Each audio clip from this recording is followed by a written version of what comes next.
ดาบจอมภพโกเล้งวอณเมืองลุงอคันตุกะลึกลับลมโชยผ่านลานตึกมาเบ๋หวงเหลงสยิวกายด้วยความหนาวเหน็บโดยมิอาจข่มกันนางพลันพบเห็นคนในที่นี้นอกจากนางแล้วต่างคล้ายมีความลับอยู่บ้างไม่มากก็น้อยกระทั่งบิดานางก็เป็นเช่นกันนางไม่เคยทราบอดีตของบิดามาเลยและก็มิกล้าถามด้วยนางเงยหน้าที่หน้าต่างพลันมีเงาร่างใหญ่มหึมาทาบอยู่จากนั้นได้ยินเสียงกงซุนต้วนตวาดกลับไปนางมิกล้าหันไปสู้หน้าทั้งสูงต่ำในบ้วนเบตึงต่างมีความหวาดกลัวกงซุนต้วนอยู่บ้างไม่น้อยนางกระชับปกเสื้อแนบแน่นก้มศีรษะเดินกลับไปอย่างเร่งร้อนแต่ยังคล้ายได้ยินกงซุนต้วนแค่นหัวเราะให้กับหน้าต่างของซาอีอยู่ปิดประตูลงแล้วหัวใจเบ้ฮวยเหลงยังคงเต้นระทึกมีเสียงฝีเท้าม้าดังขึ้นทางด้านนอกอีกคราห่อตะบึงออกไปอย่างเร่งร้อนนางกระโดดขึ้นเตียงลากผ้าห่มคลุมศีรษะร่างสั่นระริกไม่หยุดยัง้งเนื่องเพราะนางทราบที่นี้จะต้องเกิดเรื่องเศร้ารันทดจนสยดสยองอีกนางไม่ยอมดูต่อไปไม่ยินยอมฟังต่อไปเราความจริงไม่ควรกำเนิดมาความจริงไม่ควรมีชีวิตอยู่ในโลกนี้นึกถึงวาจาเป้าอังเสาะกล่าวนางต้องน้ำตานองหน้าโดยมิอาจข่มกลั้นนางอดมิได้ต้องถามตัวเองเราฉะไหนต้องกำเนิดมาฉะไหนต้องมีชีวิตอยู่ในที่นี้หมอนของเป้าอังเสาะก็เปียกชุ่มแต่ว่าหลับไปแล้วตอนตื่นไม่ได้ร่ำไห้เป้าอังเสาะสาบานนับแต่วันนี้จะไม่หลั่งน้ำตาเป็นอันขาดแต่น้ำตาของเป้าอังเสาะกลับหลั่งในตอนหลับไหลเนื่องเพราะมโนธรรมประจำใจมีแต่อยู่ในยามหลับไหลจึงสามารถพิชิตความอาฆาตแค้นได้บอกกับมันวันนี้กระทำเรื่องน่าอัปยศอดสูเพียงใดแก้แค้นความจริงเป็นพฤติการเก่าโบราณที่สุดของมวลหมู่มนุษย์แทบจะเก่าโบราณเช่นเดียวกับการกำเนิดพฤติการนี้แม้ไม่มีคุณค่าให้เห็นพ้องแต่มันกลับอาจหาญอยู่แต่เป้าอังเสาะวันนี้กลับหยามความอาจหาญนี้ตอนเป้าอังเสาะหลั่งน้ำตาเป็นเวลากำลังฝันร้ายเป็นฝันร้ายที่น่ากลัวอย่างยิ่งฝันเห็นบิดามารดาที่โลหิตโสมร่างกำลังดิ้นรนอยู่ในพื้นน้ำแข็งร้องบอกแก่มันให้มันล้างแขนจากนั้นพลันรู้สึกมีมือเย็นเยียบข้างหนึ่งสอดเข้าไปในผ้าห่มลูบไหลหลังที่เปลือยเปล่าของมันคิดกระโดดขึ้นมาแต่มืออีกข้างหนึ่งมือที่อบอุ่นนุ่มนวลได้กดร่างมันไว้แล้วเสียงนุ่มนวลของคนผู้หนึ่งดังเบาๆที่ข้างหูท่านกำลังเหงื่อไหลร่างเป้าอังเสาะคลายจนระทวยไปทันทีในที่สุดนางก็มาแล้วมืดสนิทประตูหน้าต่างปิดอยู่ม่านหน้าต่างถูกปล่อยลงห้องจึงมืดมิดดุจในห่วงซุยฉะไหนแต่ละคราที่นางมาจะต้องปรากฏในความมืดเสมอจากนั้นสลายหายไปในความมืดเป้าอังเสาะพลิกตัวคิดจะผุดขึ้นนั่งนางกลับกดเป้าอังเสาะไว้ถามเบาๆท่านต้องการอะไรจุดตะเกียงห้ามมิให้จุดตะเกียงเพราะเหตุใดข้าพเจ้าไม่อาจเห็นท่านไม่อาจเห็นนางก้มตัวลงไปบนทรวงอกเป้าอังเสาะหัวร่อเบาๆกล่าวแต่ข้าพเจ้ากลับประกันต่อท่านได้ข้าพเจ้าต้องไม่ใช่สตรีที่อัปลักษณ์ขัดตาเด็ดขาดหรือท่านยังรู้สึกไม่ออกข้าพเจ้าฉะไหนไม่อาจเห็นท่านเนื่องเพราะหากท่านทราบว่าข้าพเจ้าเป็นผู้ใดพบข้าพเจ้าในสถานที่อื่นแล้วสีหน้าท่าทีของท่านยากยิ่งจะไม่เปลี่ยนแปลงพวกเราต้องไม่อาจให้ผู้ใดดูออกว่าระหว่างเรามีความสัมพันธ์ต่อกันเป็นอันขาดแต่ทว่าภายหน้าย่อมต้องให้ท่านได้เห็นข้าพเจ้าแน่รอให้เรื่องนี้ผ่านพ้นไปแล้วท่านจะดูข้าพเจ้านานปานใดต่างมิเป็นไรเป้าอังเสาะไม่ได้กล่าวอีกแต่มือกลับวุ่นวายคลำหากระดุมเสื้อนางแต่นางคว้ามือเป้าอังเสาะไว้แล้วกระซิบห้ามมิให้เหลวไหลเพราะเหตุใดข้าพเจ้ายังต้องรีบกลับไปหยุดถอนหายใจเบาๆแล้วกล่าวต่อข้าพเจ้าพึงบอกไม่อาจให้ผู้อื่นทราบความสัมพันธ์ระหว่างเราเป็นอันขาดเป้าอังเสาะหัวร่อแค่นนางทราบบุรุษเมื่อถูกปฏิเสธในเวลามีอารมณ์เช่นนี้ย่อมยากจะไม่เดือดดาลเป็นอย่างยิ่งข้าพเจ้าอดกลั้นอยู่ที่นี้มา7-8 ปียังอดกลั้นได้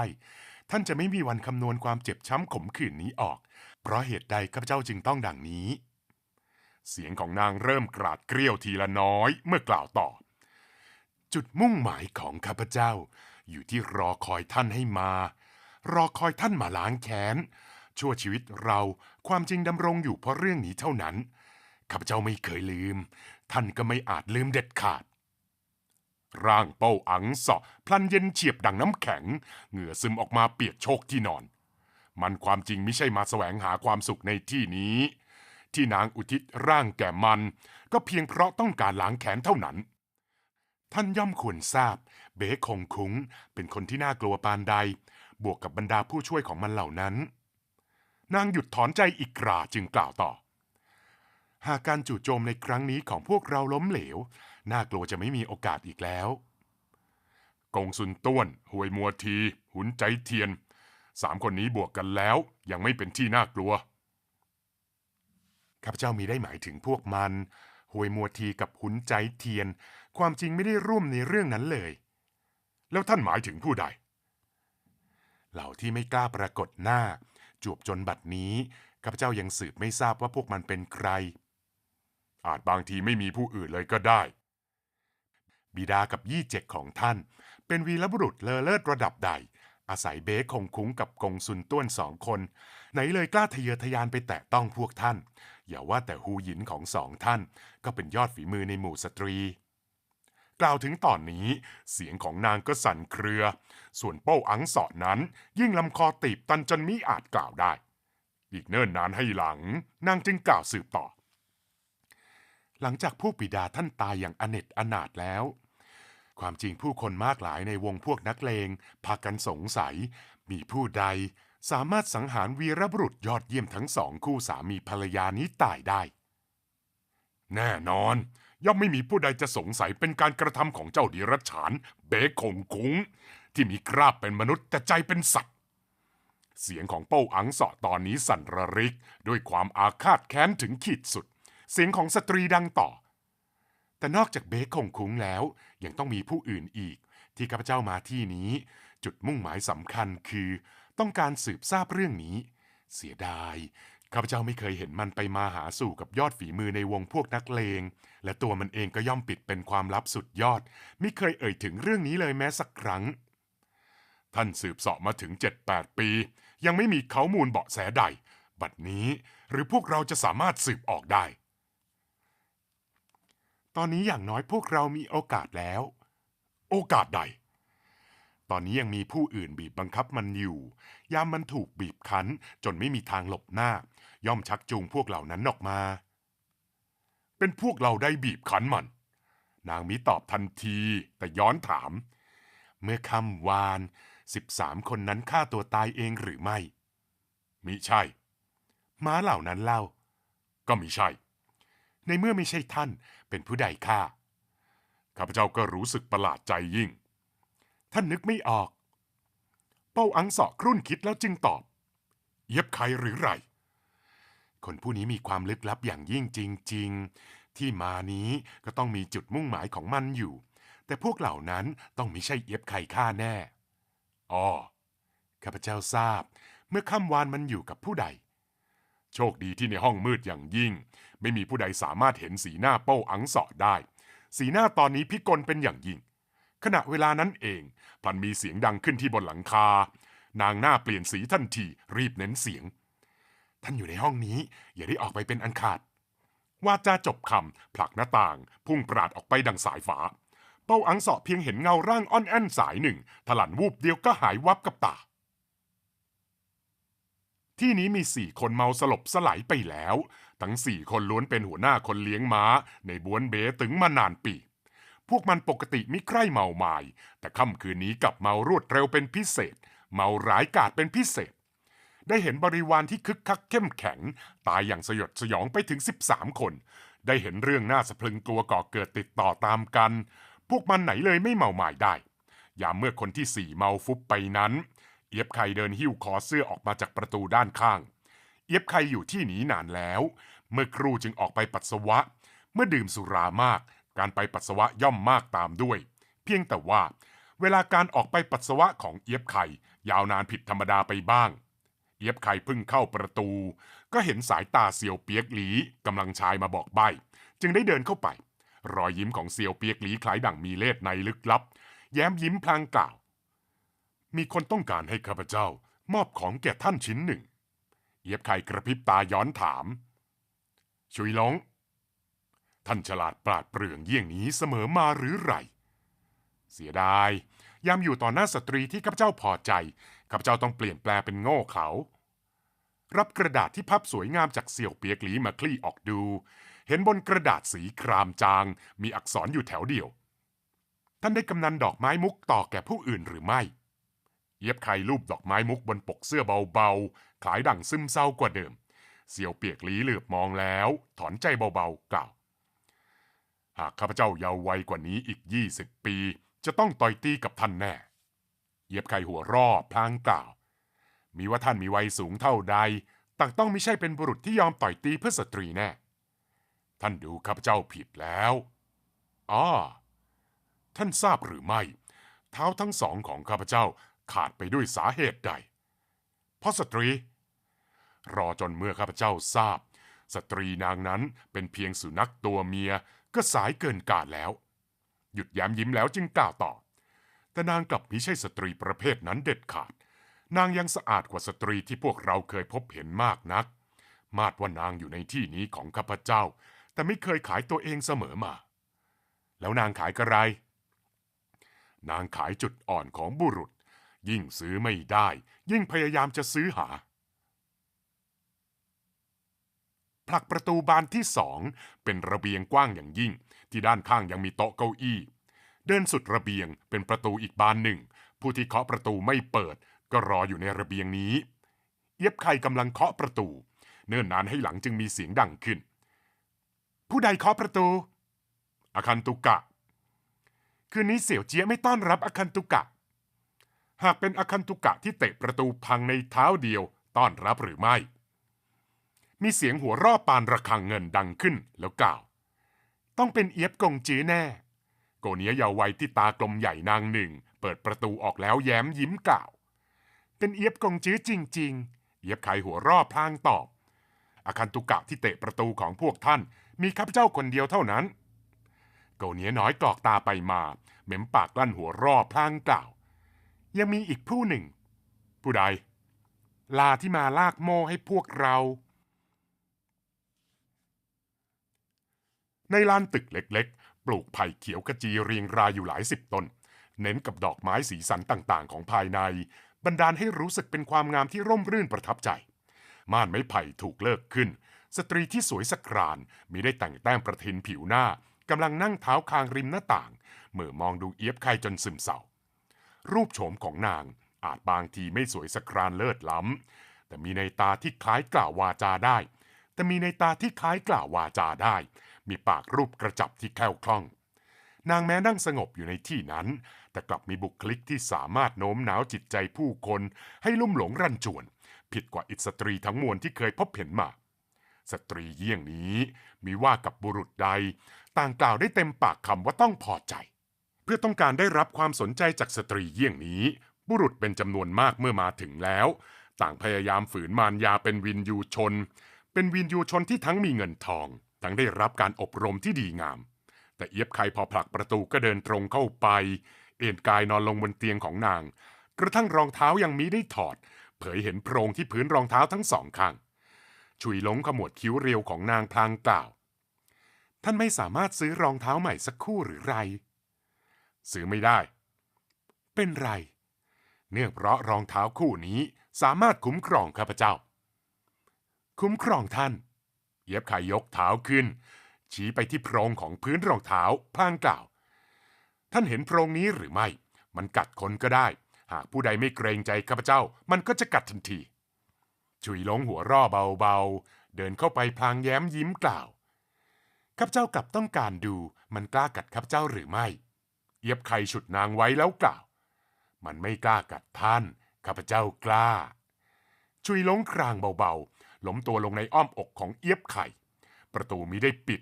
แม้นับว่าปิดก็ไม่อาจปิดความหฤหันของดำกฤษณาในห้องได้ เกาเนี้ยน้อยหน้าแดงฉานหนีไปหลบในระยะไกลแต่ยังมีความปรารถนาใกล้มาแอบดูสักครู่บนสันหลังคาที่มืดมิดมีเงาร่างฟุบอยู่สายหนึ่งแสงดาวเลือนรางสาดส่องร่างอ่อนแอนของนาง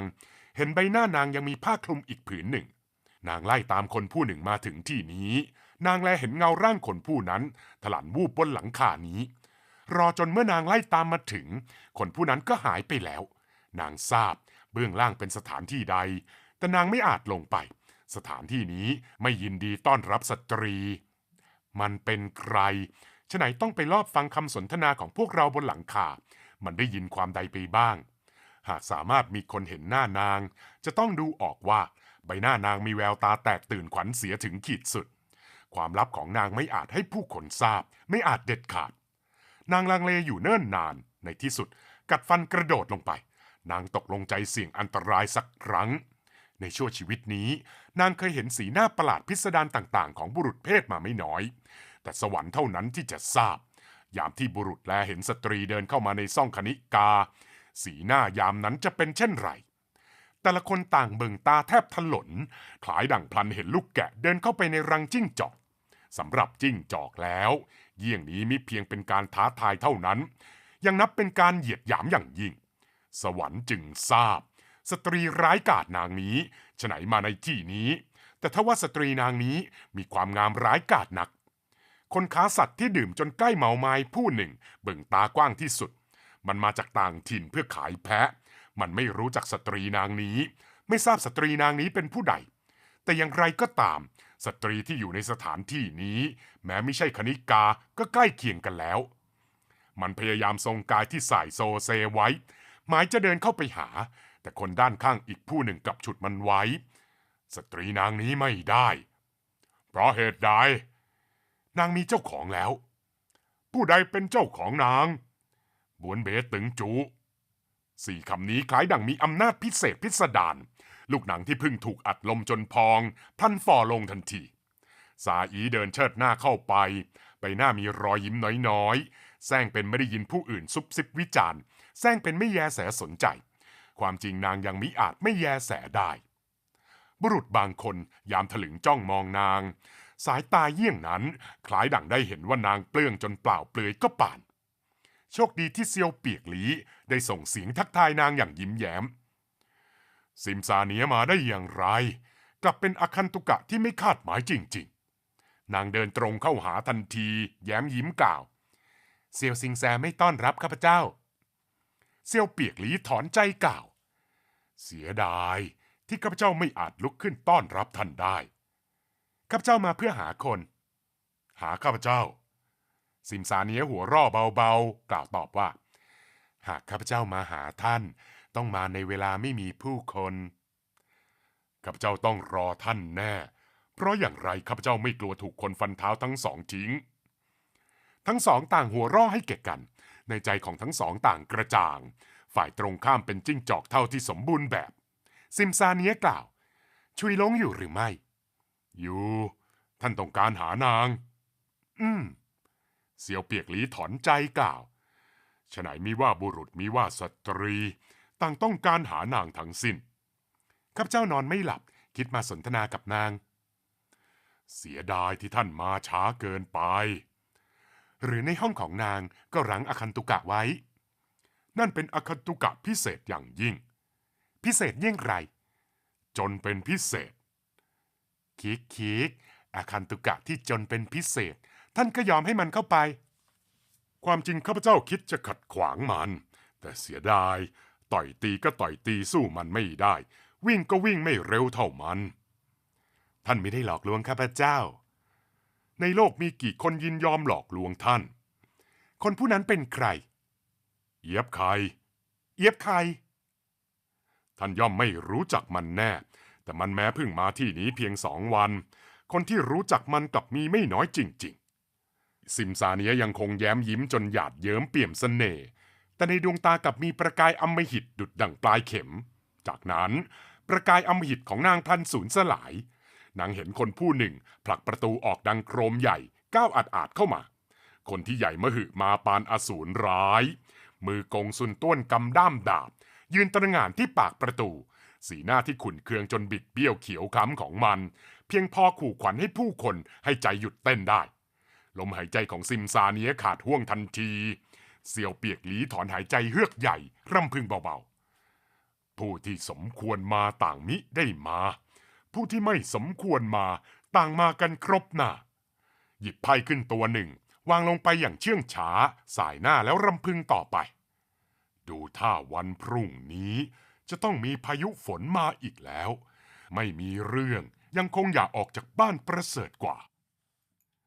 กงสุนต้วนพลันตวาดเสียงก้องเข้ามาซิมซาเนียขบริมฝีปากกล่าวท่านเรียกผู้ใดเข้าไปท่านคนขาสัตว์ผู้นั้นพลันกระโดดขึ้นจากเก้าอี้ผู้ร่วมโต๊ะของมันฉุดมิทันมันก็พุ่งปราดไปเบื้องหน้ากงสุนต้วนชี้ปลายจมูกกงสุนต้วนพลางตะเบงเสียงกล่าววาจากับเสี่ยวเจี้ยหรือโกเนี้ยฉะไหนได้เกรงใจปานนี้ได้ระวังเราวาจามิทันจบคำกงสุนต้วนสะบัดมือตบฉาดเข้าไปทันทีคนขาสัตว์ผู้นี้ก็สูงใหญ่อย่างยิ่งร่างที่หนักกว่า100 ชั่งของมันถึงกับถูกตบใส่จนปลิวกระเด็นข้ามโต๊ะ2 ตัวกระแทกผนังดังสนั่นหวั่นไหวตอนมันร่วงลงปากมีโลหิตหลั่งไหลศีรษะก็มีโลหิตหลั่งไหลกระทั่งในโลหิตก็คล้ายมีกลิ่นสุรากงสุนต้วนกลับไม่ได้เหลือบแลมันสักแวบเดียวถลึงจ้องซิมซาเนียกล่าวเสียงเกรี้ยวกราดเข้ามาคราวนี้ซิมซาเนียไม่กล่าวว่าอะไรทั้งสิ้นก้มศีรษะเดินช้าๆเข้าไปกงสุนต้วนก็มีกล่าวกระไรอีกผลักประตูโครมใหญ่แล้วตวาดตามข้าพเจ้าออกไปกงสุนต้วนเดินอยู่หน้าซิมซาเนียติดตามอยู่หลังฝีเท้าของมันก้าวยาวเกินไปจริงๆซิมซาเนียต้องพยายามเร่งจึงติดตามทันวิชาตัวเบาที่ขยับวูบร่างก็ไปไกลกว่า6 วาของนางเมื่อครู่นางคล้ายดั่งลืมไปหมดสิ้นกระป่านวิกาลดึกมากแล้วดินโคลนในถนนใหญ่ยังไม่แห้งย่างเท้าเหยียบลงไปก็เป็นลมใหญ่ลมกันโชกมาจากทุ่งกว้างหนาวอย่างยิ่งกงสุนต้วนก้าวยาวๆออกจากถนนใหญ่มิเคยเหลียวหน้ามาสักครั้งพลันกล่าวขึ้นท่านออกมาด้วยเรื่องอันใดไปหน้าซิมซาเนียเผือดขาวตอบด้วยความหวาดกลัวข้าพเจ้ามิใช่นักโทษข้าพเจ้าจะออกมาเมื่อใดก็ได้กงสุนต้วนเน้นทีละคำข้าพเจ้าถามท่านออกมาด้วยเรื่องอันใดเสียงของมันแม้เชื่องช้าแต่ทุกคำมีความดุร้ายอำมหิตจนน่าสะพรึงกลัวซิมซาเนียขบริมฝีปากแน่นในที่สุดก้มศีรษะตอบข้าพเจ้าออกมาหาคนผู้หนึ่งหาผู้ใดนี่ก็เกี่ยวข้องกับท่านเรื่องของเบคงคุ้งก็เป็นเรื่องของข้าพเจ้ากงซุนต้วนไม่มีผู้ใดทรยศต่อเบคงคุ้งได้ข้าพเจ้าเคยทรยศต่อท่านเมื่อใดกงซุนต้วนพลันตวาดเสียงเกรี้ยวกราดเมื่อครู่ซิมซาเนียถอนใจยาวกล่าวว่าคิดจะมาสนทนากับพวกสตรีก็นับว่าเป็นการทรยศต่อท่านอย่าลืมว่าข้าพเจ้าก็เป็นสตรีมักพอใจมาสนทนากับสตรีท่านหาผู้ใดชุยหลงเกาเนียนั่นมิใช่สตรีเป็นนางคณิกาซิมซาเนียแค่หัวร่อกล่าวคณิกาท่านเคยได้นางท่านสามารถได้นางกงสุนต้วนพลันหันควับกลับมาต่อยฉาดเข้าใส่ท้องนางหมัดหนึ่งนางไม่ได้หลบหลีกและไม่ได้ต่อต้านนางถูกต่อยจนตัวงอทลาถอยถึง7-8 ก้าวจึงกระแทกนั่งกับพื้นหนักๆเริ่มอาเจียนกระทั่งน้ำในกระเพาะยังถูกอาเจียนออกมากงสุนต้วนกระโดดเข้าไปจิกผมนางหิ้วขึ้นจากพื้นตวาดเสียงเกรี้ยวกราดเราก็ทราบว่าท่านเป็นคณิกาเช่นกันแต่คณิกาเช่นท่านตอนนี้มิอาจขายตัวได้อีกแล้ว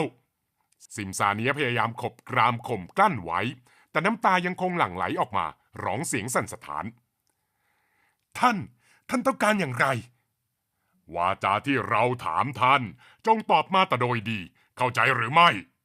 ซิมซาเนียเม้มปากขบกรามมีส่งเสียงตอบโต้มืออันใหญ่มหึมาของกงสุนต้วนฟันฉับเข้าที่เอวนางร่างนางถูกฟันจนขดงอเป็นก้อนกลมน้ำตาก็หลั่งทะลักดุจทำนบทลายกงสุนต้วนเขม่นมองนางพลางคำรามเข้าใจหรือไม่ซิมซาเนียหลั่งน้ำตาสะอึกสะอื้นชั่วครู่ในที่สุดผงกศีรษะช้าๆกงสุนต้วนคำรามท่านออกมาเมื่อใด เมื่อครู่ออกมาก็ไปที่นั้นท่านพอจะไปถามได้เองท่านพบนางคณิกานั้นหรือไม่ไม่พบฉะไหนไม่พบในห้องนางมีอาคันตุกะอยู่ท่านมิได้ไปหาผู้อื่นมิได้ไปสถานที่อื่นมิได้มันต่อยออกไปอีกฉาดหนึ่งเสียงหมัดกระทบกับเนื้อเป็นเสียงที่พิกลอย่างยิ่งแต่กงซุนต้วนขายดั่งพอใจฟังเสียงเยี่ยงมีมากซิมซาเนียอดมิได้ต้องร้องสุดเสียงมิได้ไปจริงๆมิได้ไปจริงๆกงซุนต้วนจับตามองนางแน่วนิ่งประกายอำมหิตในดวงตาลุกแวววาวหมัดถูกกำแนบแน่นอีกครั้งซิมซาเนียพลันโถมเข้าไปโอบรัดมันแนบแน่นร่ำร้องเสียงดังก้อง